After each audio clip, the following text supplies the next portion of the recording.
Hi everyone, it's Natalie. I want to talk about something important today, which is distinguishing between enabling and empowering.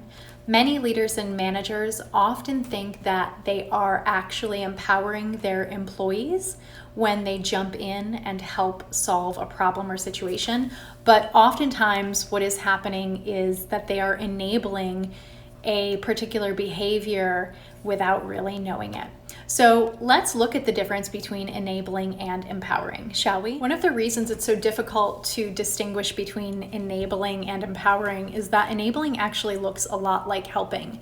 And many leaders and managers go into situations helping with the very best intentions in mind and hoping to get a good outcome for everyone involved in the situation.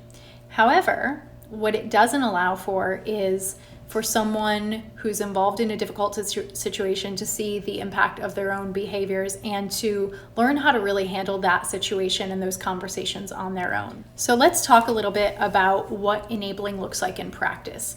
You may be an enabler if you tolerate problematic behavior, if you avoid having difficult conversations around issues that have surfaced or continue to surface on your team, if you take on more than your fair share of responsibilities, meaning you step in more often than you probably should or than even feels comfortable to you, if you feel some resentment towards one or more team members, if you full out avoid an issue if you are unwilling to bring it up with an individual or the group.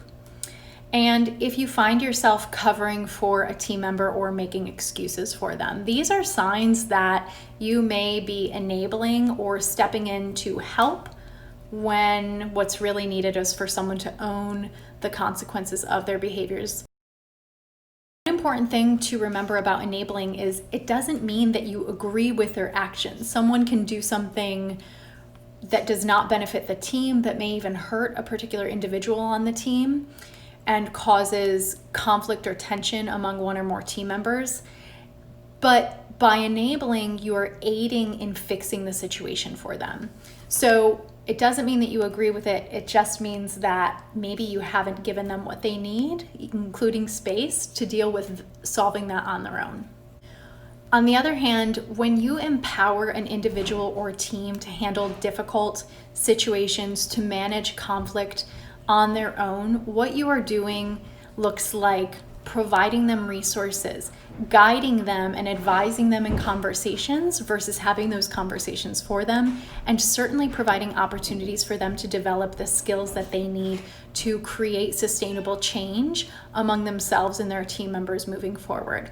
So if you are a leader or a manager in your company, on your team, or if you're just someone in an organization who finds yourself being the resource or the person who's constantly jumping in and helping others solve their problems, I would invite you to ask yourself, am I enabling or am I empowering? And if the answer is enabling, take some time to think through, one, why you are doing that, and two, what those team members actually need from you in order to sustain different behaviors in the future. Thanks so much.